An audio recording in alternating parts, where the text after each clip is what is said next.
Guys, welcome back to today's live interview. I'm here today with Lucy McCarraher, who's a speaker, a trainer, a mentor, and founder of the Business Book Awards. Lucy's published 12 books and is the managing editor of Rethink Press, which has published over 400 niche business books. Lucy's here today and very kindly coming on to tell us about the book that will change your life. And the clue there is that it's not one necessarily that you read. How are you, Lucy? I'm good, thank you, Seb. Thanks for having me. Awesome to have you on. Thank you so much for joining us. So it'd be great to kind of solve that clue straight away, I think, because I've left everyone on the edge of their seats with that question. Yeah, absolutely. What could it be? Am I going to give you one specific book that will change your life? No, it's not that. The point about the book that will change your life is it's not a book you read, it's the book you write. And that is the one that will absolutely be a complete game changer for your business, your brand, and you personally, as I think you can probably testify. Yeah, 100%. So if anyone doesn't know, I wrote a book 3 years ago, 2 or 3 years ago now, and it was an absolute game changer for our business and for myself as well. And I'll go into a bit of detail on that later if you like. But yeah, that was all with Lucy's help. So it's actually great to have Lucy on here because Lucy mentored me through writing a book. So before we get into all of that, it could be quite good to give everyone some perspective on who you are, Lucy, and your background, if that's okay. Well, that's a big question. Yeah, well, I started in publishing. I've always been an entrepreneur because that's where I started. And my first business I started when I was still at university, and that was a publishing business. In fact, I was in Australia at the time. And I started, well, not on my own, but we started a business to publish a monthly theatre magazine, which had never been done in Australia because it's a huge country geographically with not very many people in it. So commercially speaking, it's not a terribly clever thing to do. But we actually managed to, with the help of grants from the arts councils, the state councils, we managed to run a monthly theatre magazine for 8 years. And I have to say, it's never been done since. It finished when we left Australia and came back to the UK. But it was the most extraordinary experience. It was really, really hard work. A monthly magazine is relentless. But gosh, and this was really a long time ago. And it was before printing was digitized, before there was print on demand or anything like that. So we would literally be proofreading actual sort of thin, kind of rolls of copy. It was a real kind of induction into the world of publishing that you wouldn't get anymore these days. Wow. And in fact, the interesting thing is that you wouldn't even run a magazine like that these days. You'd have it online, you'd have it as a podcast or a blog. But actually, the power of print is really interesting because the magazine. I was also on TV in Australia at that point. I became, because of the magazine, I became a TV presenter. But none of that is kind of recorded at all. None of that there's nothing of that left. But all the hundreds of issues of the magazine are in the National Library in Australia and lots of university libraries as well. So that the power of print has real sticking power. Yeah. No, that's so cool. I love that. What an amazing insight into old school publishing that has influenced what you're doing. Really, really cool. So you started that when you were 20? Was it 22? 21 in fact. Yes. And eventually you left it, but it carried on while you were while you had left Australia. That carried on. No. The magazine came to an end when we left Australia. Okay. Nobody else was mad enough to take it on. It did get bought out at one stage, but the people. Really? The commercial company that bought it realized how impossible it was to run and gave it back to us. Yeah, so right. We had a brief respite from it, and then it came back. It does sound like the hardest business in the world to run. It was because obviously the costs of sales and we did get advertising in, but that actually didn't cover the cost of production. So we needed Arts Council grants, and it was a period when the arts were well funded in Australia but it kind of petered out as we got into a much less financially happy time. So sort of looking at it from that perspective, you've been doing. Let's just imagine you've done this business for a year, and it's tough. It's very difficult. It's time consuming. What was it that made you carry on doing it for 8 years? Was it because you were just so passionate about publishing and creating content? It was part. I think it was more in the first place because we were passionate about theatre, and Right. Australian theatre was fantastic at that point. We'd come over from London, which was a bit sort of jaded in a way, West End theatre, and come to an incredible theatre scene in Australia, which was just really vibrant. And we had this is my ex-husband and I. We had run student magazines at university in the UK.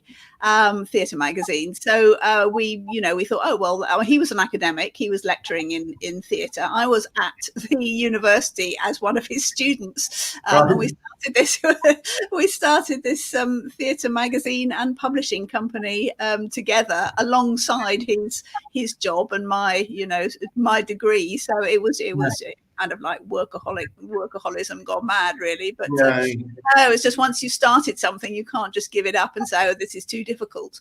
So we just carried on.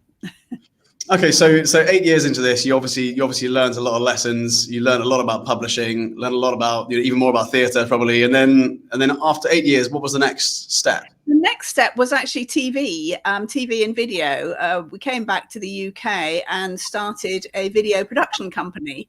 And again, it was also kind of a publishing company because we called what we were publishing, what we were creating in videos, then we called them video books. And they were kind of like the first video sort of self-help videos, if you like. So we did the first one we did was called Becoming a Family, and it was about parenting. And we did cooking with Prue Leith, we did gardening with Alan Titchmarsh. Oh, wow. I mean, we had really big names, and it was the first time that anybody had thought of, kind of doing videos. And they were big clunky videos, you had to have a video machine to push them into, and it wasn't like, So essentially you were doing the first sort of video courses.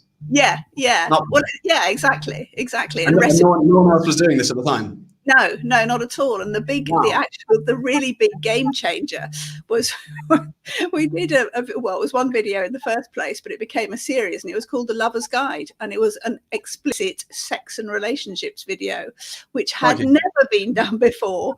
And it was it was actually rated by the BBFC. So most, explicit sex videos are yes, exactly, and they weren't for sale. I wasn't expecting this. I wasn't expecting this. Okay, so. But that was absolutely. I mean, it was absolutely huge. It made millions. It really did. Really? Wow. It was because it had just never been. It was proper. It was properly educational about relationships as well as. Yeah. But it was a quite extraordinary project to work on. Yeah, that's up there in your top 5 interesting projects, surely. One of the interesting things about you. That's one. Yeah, right. So I'm just blown away by that. Really, you were basically pioneering video educational content before anyone else had done it. Yeah, and exactly. in the same way that myself and Tim are spending so much time right now with small businesses in Dubai and now other countries, helping them pivot online and create online courses and doing all that sort of stuff. Essentially you were doing this, but when it wasn't online, it was video content. You'd buy the video and then you'd learn at home, right? Yeah, exactly. But it was, it was publishing in pictures. It was merging publishing books and television, really, which really hadn't been done before. Wow, I love that. How interesting. So what was at this stage? Had you written your own book? Had you published a book at this stage? No, I hadn't. I'd kind of grown up with the idea that I was going to be a writer, but what a writer meant to me was really a novelist. That's what I thought I was going to do at some point. But I had no, I didn't kind of, mostly the way my career has gone as things have happened, and I've just sort of walked along and kind of, you know, fallen into things because they've been there. Sounds like you've pivoted. Plan or anything like that. So my plans for writing were pretty fluid.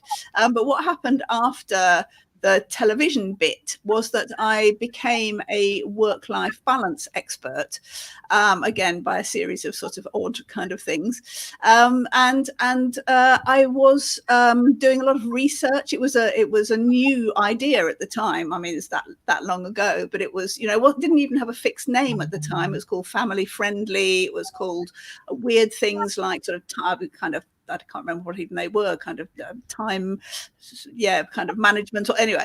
But eventually it sort of settled on work-life balance as the concept that we all know and love today. But I was doing research with banks, with universities, with big corporations, and also I did a lot of research with SMEs about work-life balance and how to you know, make it possible within different kinds of working environments. And I was approached by a publisher who wanted a book on, well, they wanted a corporate version, which was called the Work-Life Manual, and then they wanted a personal version, which was called the Book of Balanced Living. So those were, you know, really kind of quite late on in my kind of thoughts about being a writer. My first book came much later than I thought it might, and it certainly wasn't a novel. It was a self-help book. And interestingly, although I wasn't kind of thinking in these terms at all at the time, what it did was take me from being a backroom researcher to a, you know, well-known in my field consultant, and it enabled me to, you know, become much more successful, charge more money for what I did. I advised government. There were all sorts of things that came from having a book published on my area of expertise, which I later realized was, you know, what all entrepreneurs need to do. So there was basically this light bulb moment where you realized the power of the book, because you were living through it. You know, you had written this book, and things just started to appear that you weren't expecting, right? That's right. Yes, exactly that. Yes. Amazing. Yeah, it's a very similar experience to what I had. But going back to the point, you'd written your first book, a self-help book, for time management and work-life balance. You were passionate about writing novels, right? Because I know you've written four novels. Is that right? Three novels. Yes. Novels. So, yeah. what point did you start writing novels then? So that it was sort of after that I sort of felt, well, actually, because this first book has given me, you know, a certain amount of kind of wiggle room financially, I thought I'll take some time out and I'll write a first novel. So I did, and I thought I think I also felt that I'd come to a stage in my life where I actually had something potentially interesting to write about, which was probably really what had stopped me writing fiction before, the actual idea of, you know, what could be interesting enough. So I started writing a book, and because the work-life balance book that I wrote had been pretty much dictated by the publisher in terms of structure and content, I thought, for a novel, I'm just going to go all out. I'm just going to be totally creative. I am going to get in the flow. I'm just going to, you know, have a few ideas and let things happen as I write. So I did that, and I absolutely loved writing it. I thought, you know, God, I'm really doing cutting edge stuff here. This is so interesting. And I finished a first draft, and I sent it to an agent I knew, and she got back to me quite quickly, and I was kind of opening her letter thinking, yeah, this is it. And she said to me, "Dear Lucy, thank you for your manuscript. I'm afraid it was both boring and unbelievable." Oh, no way. And I thought, oh, that really wasn't what I was hoping for and expecting. No. But then I rang her up and I said, what do you mean? You know, it's about, you know, it's quite close to my own life. How can it be unbelievable? It's true. How dare you? How dare you? And she said, no, what you haven't got is there is no structure here. There's no plan. This isn't, you know, a novel is not the same as real life, and you have to create a structure. So I did a lot of work around structure at that point and thought about it, and then I rewrote the structure And then I put it away in a drawer and did nothing about it. But then a few years later, Richard and Judy, you're probably too young to remember them, but they started they've got a book club. They still have a book club. They were hosts of a big morning TV program. I know Richard and Judy, not personally, but right, yeah. Okay, right. Well, they started their book club with a novel competition, and they asked for an outline and one chapter. And I had written an outline and 3 chapters, but I kind of wove it into a single chapter and sent it in, and heard no more about it for ages. But about 9 months later, long after the deadline, when they said they were going to announce the winner, I got a letter from them, from Macmillan, the publishers, saying thanks for your submission. You haven't won. And I thought, well, that's very nice of you to write and tell me that. But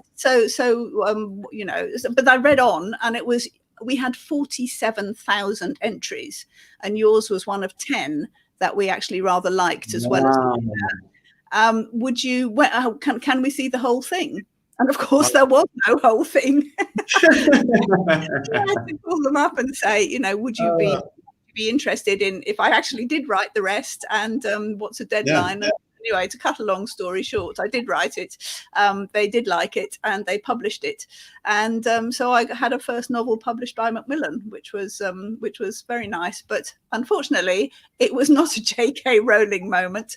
And I wrote 2 more novels, and then I went back into self-help and wrote a self-help book, and got it published by a man called Joe Gregory, who had a publishing company called Bookshaker.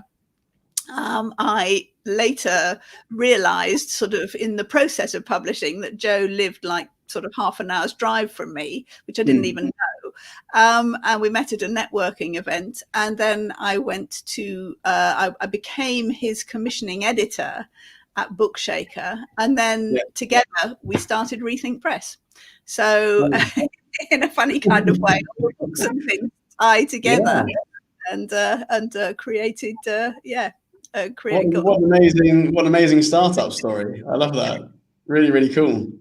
So you created Rethink Press, and the idea of Rethink Press was to basically guide business owners on a process of how to write a book and teach them the value of writing a book.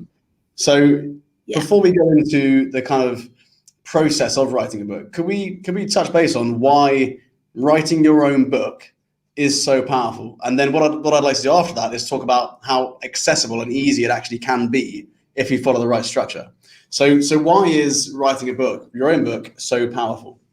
Well, there's something about a book that is kind of archetypal, and yet incredibly modern. I mean, you can have, your Kindle version, you can have your audio version, but there's something about a printed book that has incredible authority. And if somebody gives you a book, if you pick up a book, if you read a book, you feel that the author must know. I mean, it's partly about having written an extended piece of prose, really, about a subject you know well. And the fact that you've done that, and even though it seems when you're in certain circles, like, certain entrepreneur circles where it seems like everybody's writing their book, actually they're not. It's still very special to be the author of a book. And it gives you incredible credibility, it gives you authority, and it gives you kudos. But it's also, writing a book is also incredibly good for building a business, because it is the best business card, the best ambassador you could have. It's like your business development manager. If you write the right book about your business and you write for your ideal client, I mean, that doesn't mean that other people won't be interested in it and won't want to read it. But if you write as a direct conversation with your ideal client, telling them what they need to know, giving them value, really useful information, but also how you work with your clients and what it does for them, then it's the best sort of selling. I mean, nothing sells you like a book. And it's partly because a book isn't a sales tool. It's not a marketing brochure. It's not it's not social media. It's not an online video. I mean, nothing against those, Seb. You're very good at them.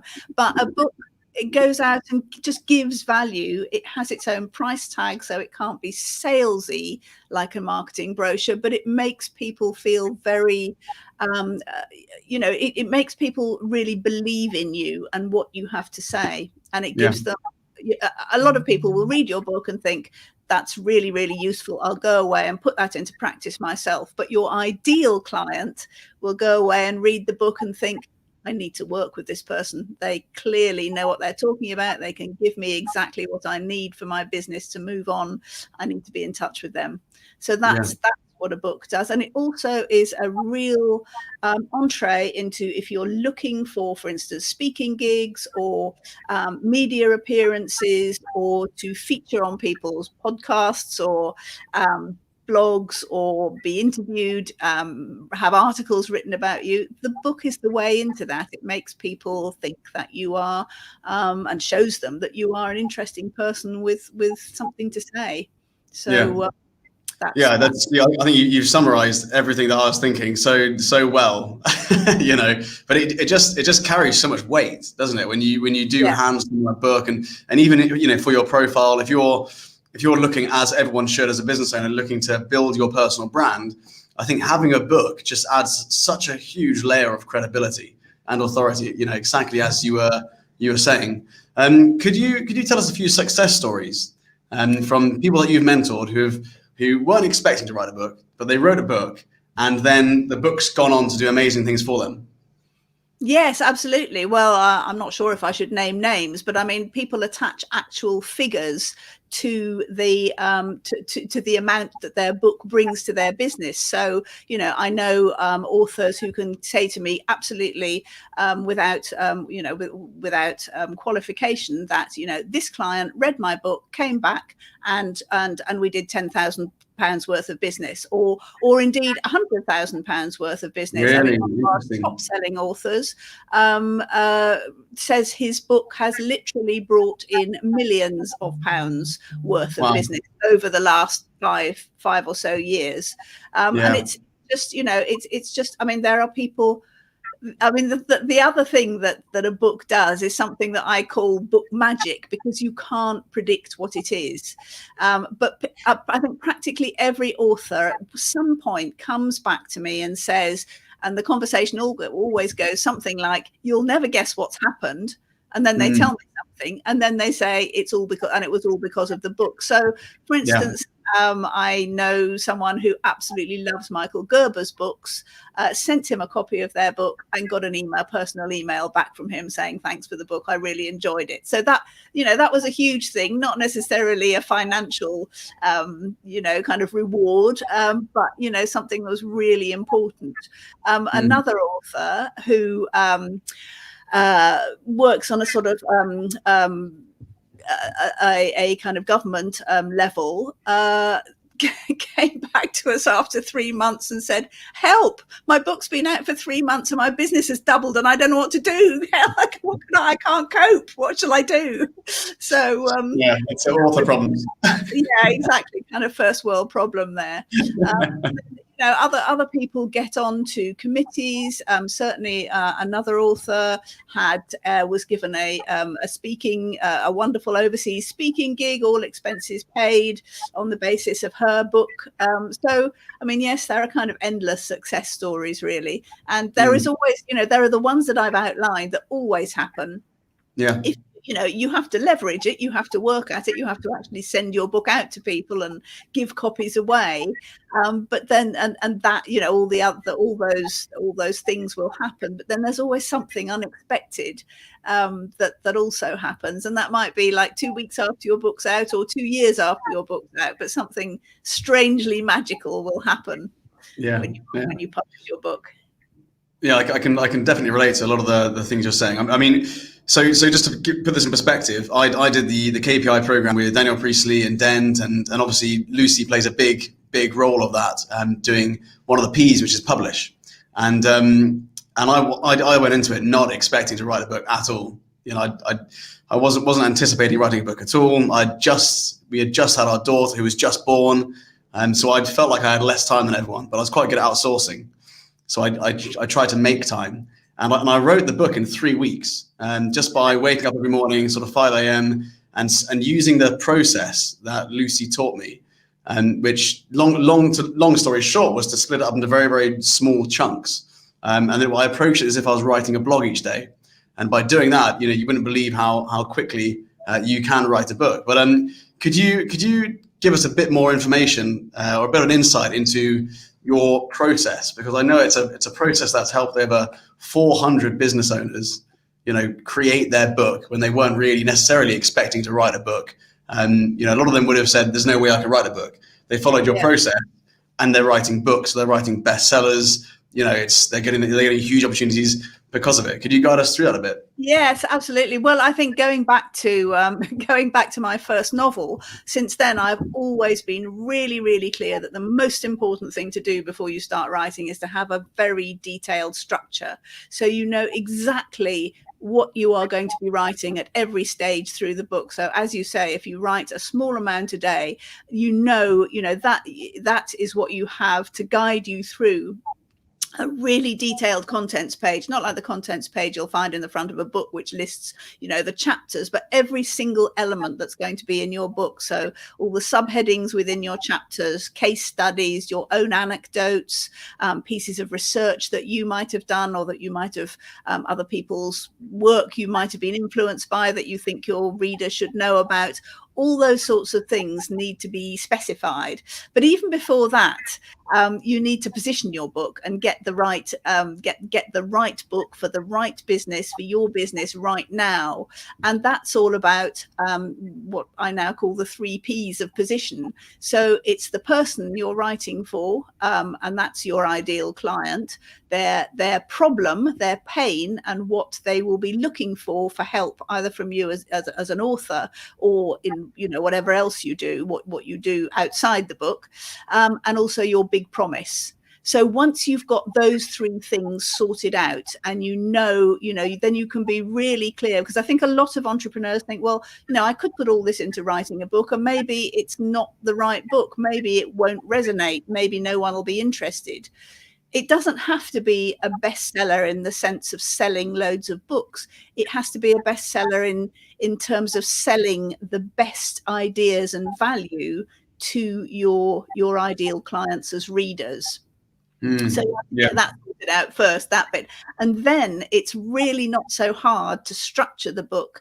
Then you work out, often entrepreneurs' books will be about the process that they take clients through. So they might come up with a model. They may already have one, or you might develop one for the book, which is also incredibly good for the business. So for instance, I have a model called the writer process, which is how I take people through the writing of their books, which is W for write, R is review, and I is improve. And that's your first edit, review and improve. Then test is when you send your book out to beta readers to get feedback, and then E is your final edit, and then actually it's a bit of a kind of con really, because that's repeat, but that that is an easy thing to remember. The writer process, it's easy for me to explain how to write a book in manageable chunks. It's easy to create a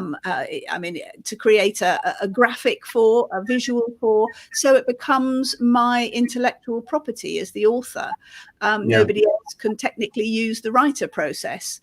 So that's something you do in a book, and then you've got a really good structure to your book. Not everybody's book will be about their process, but that is a really good way to create a book that sits well with your business. So yes, you then break it down into very detailed structure, and when you feel you've got that right, only then should you start writing. And then you take, as I say, in chunks. So first write your first draft, and that's what you did over that 3 weeks, which is actually an amazingly short time to do it, especially for someone with a... Do you know what it is, Lucy? I think I read the deadline wrong. I think the deadline was 3 months, and I thought it was 3 weeks. Oh, well, I must say that more often then. Corrected me. When I was submitting the word count, no one said anything. So no, absolutely, that's brilliant. So yeah, I mean, but if you, I mean, actually, I think that I usually say sort of 6 weeks, because if you're writing approximately a 30,000 word book, and you can write 1,000 words a day, if you take an hour out of each day, often first thing in the morning works very well for people. Get up an hour earlier. It's not, I mean, I'm not saying this is, great fun, but you will get to enjoy it, and you have to get into the habit of writing, and that's what makes it easier. I wouldn't say writing a book is ever easy, but getting into a writing habit where you work at the same time, perhaps each day in the same place, so your brain quickly clicks into writing mode. If you can get your first draft written in chunks of 1,000 words over 6 weeks, that's even if you work 5 days a week, that's 6 weeks, and your first draft is done. And then it gets easier when you go back and do the editing and check how well it's worked. I mean, the thing about writing a first draft is just to get it out there. It's about it can be as rough as you like. Nobody has to see that first draft. And I think it was Ernest Hemingway who said all first drafts are shit. So if he can say that, it's absolutely fine for everybody else's first draft to be shit too. I feel sorry for the Rethink team who got my first draft and had to go through all my mistakes.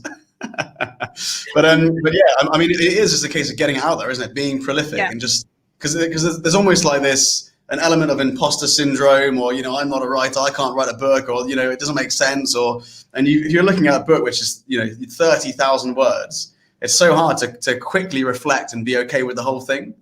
Yeah. But again, the sense sending it off to proofreaders, and one of the things that really stood out to me was the system you used to create that structure. I don't know how much I can give away, but it was yes, with the deck of cards. Yes, exactly. We still use that, absolutely. And so I mean, it's basically based on, I haven't got to say here, but a pack of white index cards and a pack of coloured index cards which have pink, yellow, green and blue in them. So the first step can be to, especially if you're really not sure, what you're going to put in your book, is to take the white cards, and on each one write the title of something, a topic that you need to get across to your ideal reader. So, and think of it as I say, the length of a blog post, the title of a blog post, and just do that really quickly, really intuitively. Don't stop and think, but what are all the things you need to get across to a reader? It don't have to be in any particular order, just, do that as quickly as you can. And then if you think about it, if you've got 30 titles of blog post length topics, you've pretty much got the content of your book there. But the next stage is then to take, we use the blue cards next, and that's about illustrations for your book in terms of stories. So the greatest sales point in your book, really, apart from your wonderful information and knowledge and experience, are your case studies, your personal case studies that you have, what you have done with your own clients and the results you've had. So it's not about getting people to write you testimonials for your book. It's about you telling little stories about how a client has a problem, you have intervened, created an intervention, and the result you get. And if you can drop those in to illustrate all the different points you're making throughout the book, you have the most amazing sales tool that doesn't look like a sales tool. It's really good information. It tells people not just your theories and your models and how you work, but actually what you do on the ground. So those are the blue cards. And then the green cards are more about sort of factual, numbers-based things like statistics, like research you've done, like top tips, anything that sort of, has a kind of more of a numerical kind of basis. And again, sprinkle those in, drop those through. Don't put them all in one place. Don't put all your case studies in one chapter. Make sure that everything's sprinkled through, so you have a really kind of, your book is always engaging and intriguing the whole way through. And then you're in a position to then divide those those sections, those white cards with their illustrations into chapters, which we use the pink cards for. So divide all the content into reasonably equally length chapters, because it's much easier for the reader if you have a consistent structure. And you can just call them chapter 1, 2, 3, 4, however many chapters if you want. But it's also quite good to give them a chapter title. And then finally, if your book divides neatly into bigger parts, like, part 1, part 2, and part 3, you can use the yellow cards to create that sort of definition at the end. But also remember that every book needs an introduction, not a great long one, 1,500 words, and a summary. Don't just leave the reader hanging at the end of the last chapter. Put in, even if it's just 500 words to summarize everything, what they know now, but also that's the point where you can give them a call to action. Go to your website, download something for free. Fill in the scorecard. Fill in the scorecard. That's the one. The things that you might be able to correct me on this, but the things that I've seen work quite well in the summaries are where you offer them something in addition, which gives them even more value, which is free. So they've read your book. They've been sitting with you reading your book for the last month or whatever. Maybe they're on holiday and there you are in their hand reading a book, or wherever they are. And suddenly at the very end, they get this, well, why don't you, if you want to, measure yourself on a scorecard to see where you're at in this process, then there's one, you can go to www.myscorecard.com and fill that in, right? Yeah, absolutely. Yes, the scorecards are a brilliant addition to the book, no doubt about that, and gets them straight there. But, even a download from your website, anything that looks to the reader and indeed is added value, free value, is great. But it's also a win for you, the author, because it gets your reader, turns them into, moves them along the client journey. So definitely. So this structure for me worked brilliantly, and it was just so simple just to see it laid out like that. We filled in these cards, and suddenly it was just, you could just see your book. It took about 5 or 6 hours. I think we were all sitting down filling them in, and before you know it, there they are. It's just, you can just see your book in front of you, and it was just like, I can easily write 500 words on each card.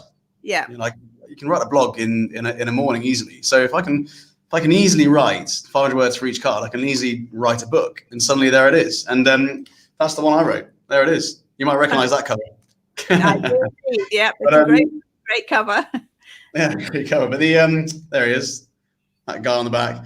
But good. One of the greatest things for me about the book was developing my methodology for what we do. And for me, I didn't. We'd been running for about 7 years, the business, and it was going really, really well, but we hadn't sat down and developed a methodology. There wasn't a set 4-step, 5-step, 6-step process to what we do.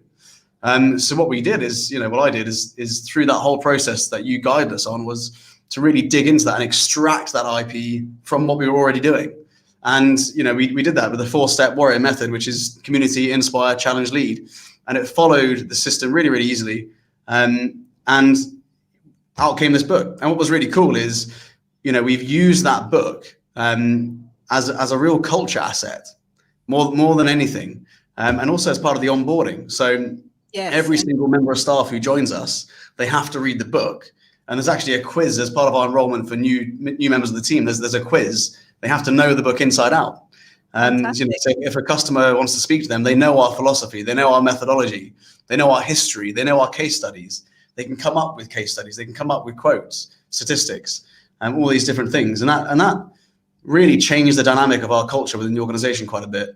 The other thing I'd say, which was really beneficial, is we gave it out to people for free when they first heard about us.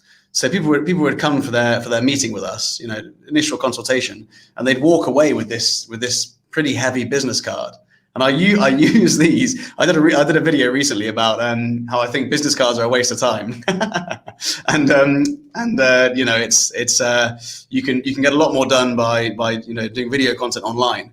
But a book's a very different thing. Not everyone. You're not going to go home with 30 business cards on people you don't know. And what I remember doing as well is going to the odd networking event with a briefcase full of these, and about 7 or 8 of them. And I wouldn't give out business cards, but what I would do is if I really felt like I connected with someone, I'd say, look, I've written a book, you can have it if you like. And they'd walk off with a handful of business cards from everyone else and a book that I had written under their arm. And it just made such a big difference. I think it's just so much more memorable. And so, you know, from doing that, we had a lot of people interested in what we were doing. The word kind of spread, you know, very, very quickly. So it's super powerful. There's a lot of hidden ROI, I think, in writing a book. Yeah, well, I think one of the other things is even if you never publish your book, as you say, it gives you just doing that structuring work and then unpicking, analyzing, and expanding on all the points that you need to tell your clients over 30-odd thousand words gives you incredible clarity in your own business. And certainly a lot of the entrepreneurs who've worked with me have found that they've pivoted their business, expanded their business, you know, moved it, definitely improved it just through writing the book. And the other thing is that the act of writing kind of embeds things in your head so that it gives you an awful lot of confidence, because everything you've written is kind of, you know, archived in your brain.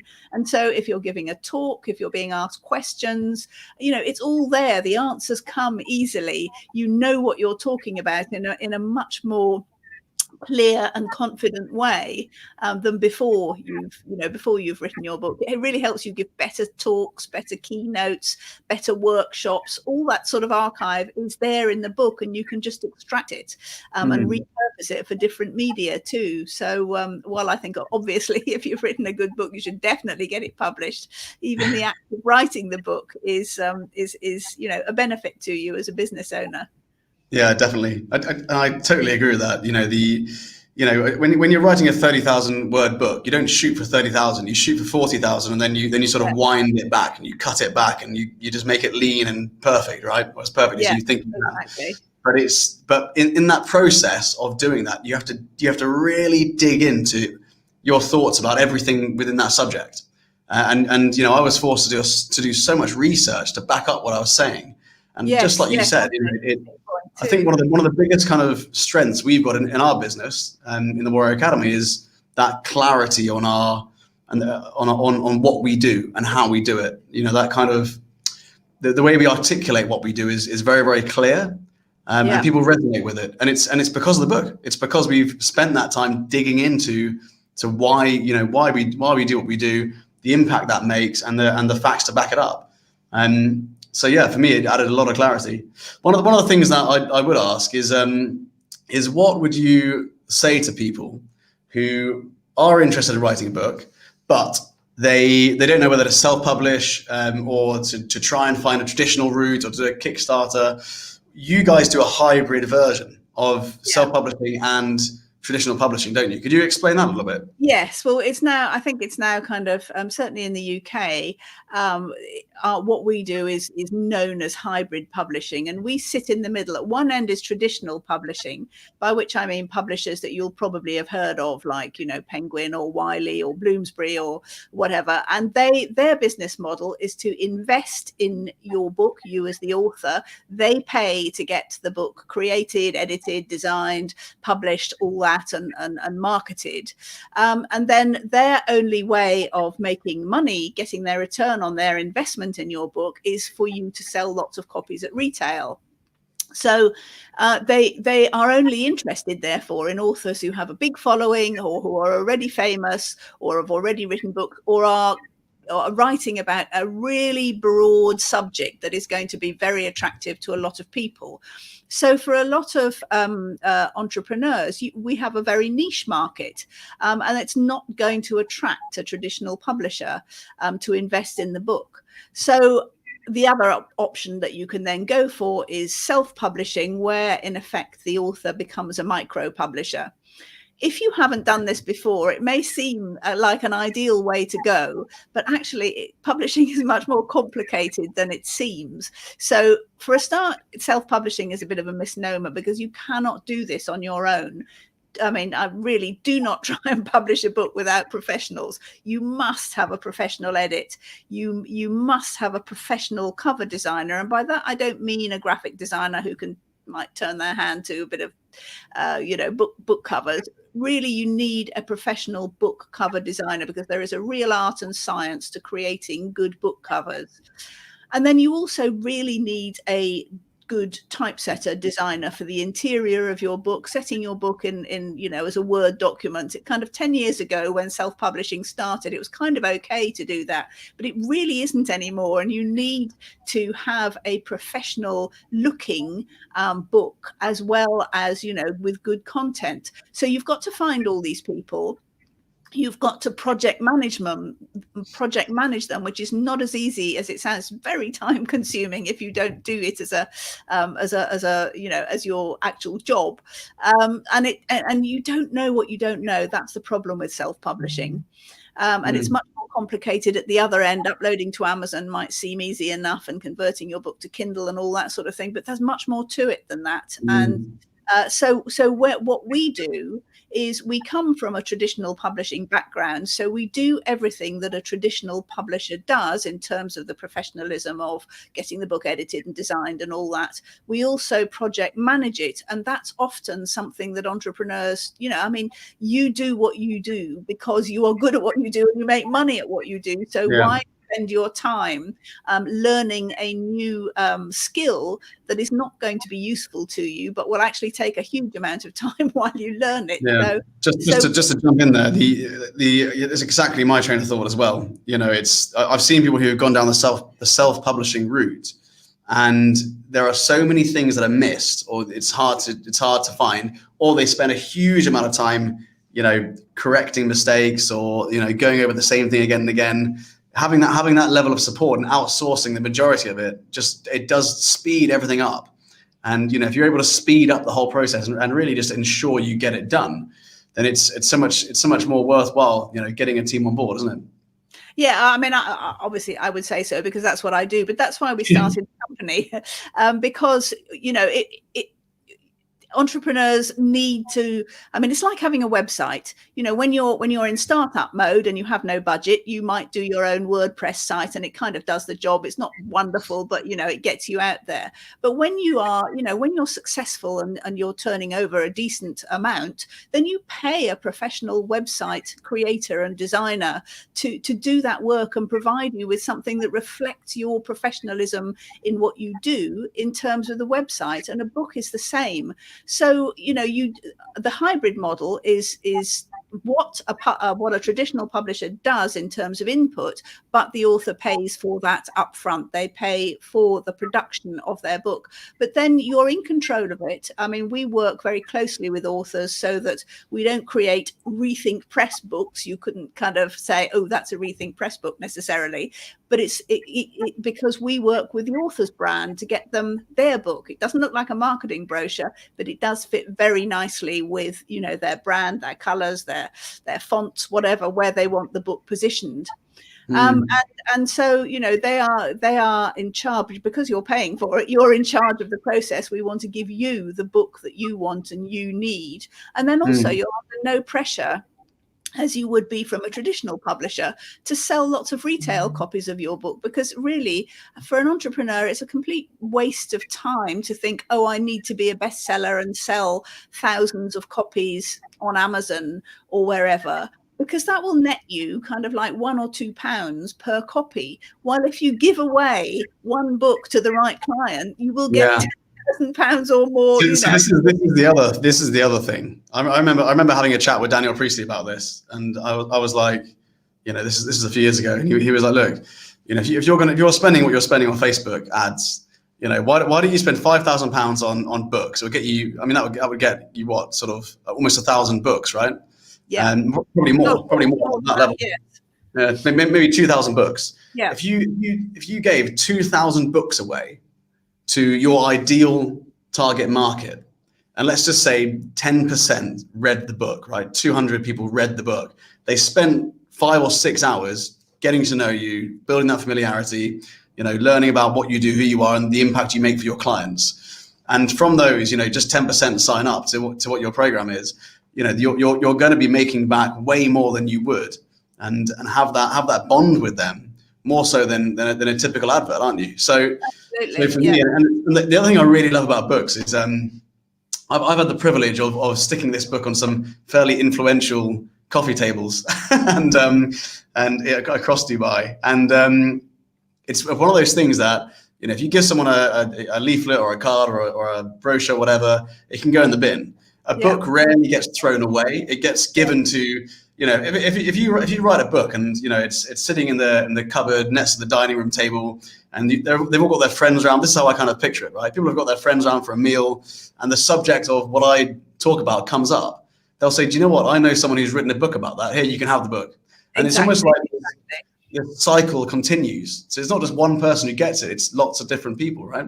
Yeah, no, absolutely. That is absolutely what happens. And, a book feels valuable, as you say. Nobody's going to put a book in the bin. I mean, it just isn't what you do with a book. You either pass it on, or you put it in your bookshelf, or you leave it on your coffee table. And it's it's a really it just holds something that nothing else, I think, really does.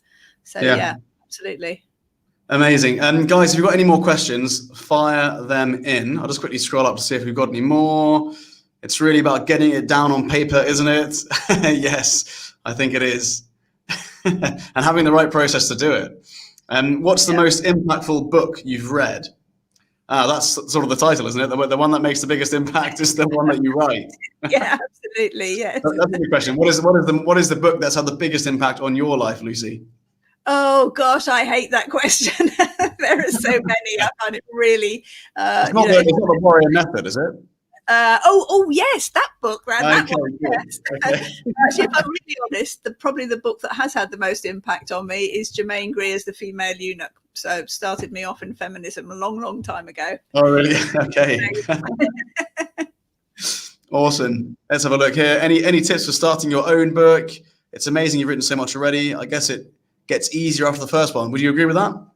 Yes, it gets easier, but I wouldn't say that it's ever. I think you go through, when you're writing any book, you will always go through a kind of a particular sort of cycle where it starts off and you think, hey, this is going to be brilliant. And then you think, oh, maybe this is harder than I thought. And then you kind of go into, oh God, this is so boring. Nobody's going to read this. I'm writing crap. And then you kind of get to about 20,000 words and you think, oh, actually, no, I've got somewhere now. I can see where I'm going. And yeah, no, genius, brilliant. But it's, I think that happens with even the 12th time that happened to me. So it's never simple. No. Okay, brilliant. And what about co-authoring? Because I think one of the things that I never really considered doing was co-authoring. And right now I'm co-authoring a book with Menno Siebinger. Right. Yeah. Great. We've written 70,000 words, and it's a book. It's an anti-bullying book to help support parents through bullying, or to help them mentor their children through bullying. And we've narrowed it down to about 50,000. But it was actually a real pleasure to write a book with someone else and to bounce ideas off and have that accountability. And to, two minds are greater than one. It was great, the amount of content we were both bringing to the table. So that's another option, isn't it? Really, absolutely, and that obviously lightens the load. I mean, I've written several co-authored books, and the first one I wrote was The Real Secret, where I wrote it with which is a self-help book, and with that, my co-writer Annabelle and I wrote every other chapter. We discussed the overall content, we listed the chapters, and then we picked the ones that we most liked. And I kind of, in the end, I took the final edit and kind of made it as I think sort of so it was a consistent voice. I think that's important, that whether you even co-author, somebody needs to take control of the voice. And then How to Write Your Book Without the Fuss was written with Joe and Joe Gregory, my business partner in Rethink. And that came from different parts. I mean, he had already written a book that was partly about what we were writing about. So I took some of his book, some of another book I'd written about writing fiction, and kind of put it all together with a completely new slant on it. And again, it was, what we did was have a voice that was basically we. So I talked about, all throughout, we do this, we do that, we tell people this, we suggest this. But then I would tell stories like, well, in Joe's case, this happened, and in Lucy's case, when Lucy did this, this happened. So the case studies were, and the anecdotes were kind of personalized, but it wasn't kind of chapter by chapter. Broken up. But I think I really do think that somebody needs to probably take, or it can be done by an editor at the end, by a professional editor. But usually I think one person takes charge of the writing. I don't know. I don't know how you're doing it with Menno. It may be different. Well, you're going to get a copy in a month's time, because we'll want you guys to publish it. You'll get the first draft, and this is the other thing. I mean, sometimes I've read self-published books, and if it is filled with mistakes, if you've ever read a book which is the grammar's awful, or the punctuation's bad, or the spelling's terrible, and mine's terrible anyway, but without help it would be it would be really, really bad. But if you read a book like that, suddenly it's like you sort of lose trust in the author, and the credibility kind of goes a bit out the window. It looks a bit rough. So for me, it was an absolute no-brainer to have to have a professional look over it, and so you guys will definitely be getting one of our books in the next couple of months. Great. Round 2. Here we go. Fantastic. The other thing that's really important is that, again, even with the editing, there are things that and unless you are a publisher or an editor, there are things you don't know that you don't know. So, I mean, we save people from accidental plagiarism, where, you might have downloaded some stuff from Wikipedia and stuck it into something and not realized that actually you can't do that, or gone to a quote site and put some inspirational quotes in, but actually they're completely wrong, and that person did not say that ever, and things like that. You can get yourself in some serious trouble if you don't play by the book. So exactly, and ask for permission. We've had don't get permission. I mean, I would always suggest, if you're putting in quotes, use ones that don't need permission, that are out of copyright or whatever, because it's such a hassle trying to get the permission. And, one of our authors was recently charged $250 to use a very, very much used quote by Maya Angelou. But because she had permission, she had to pay for it if she wanted to use it. So, it's quite complicated. The classic pitfalls of self-publishing. There you go, guys. You've got a good insight there for things to look out for. Lucy, thank you so much for coming on and sharing your advice and insights and incredible story and background with everyone here at FTEN X Academy on the Round Peg Skulls podcast. Really, really appreciate it. It's been a great pleasure. Thanks for asking me, Seb. That's all right. What's the best way for these guys to get in touch with you if they want to have a chat? Or yes, well, if you email info@rethinkpress.com, ask me for a copy I'll send you a PDF of how to write your book without the fuss. And if you want to talk about getting your book written or published, we can set up a call and talk you through the process and see if we can help you. Awesome. Lucy, thank you so much for coming on. Really, really appreciate it. Thank you.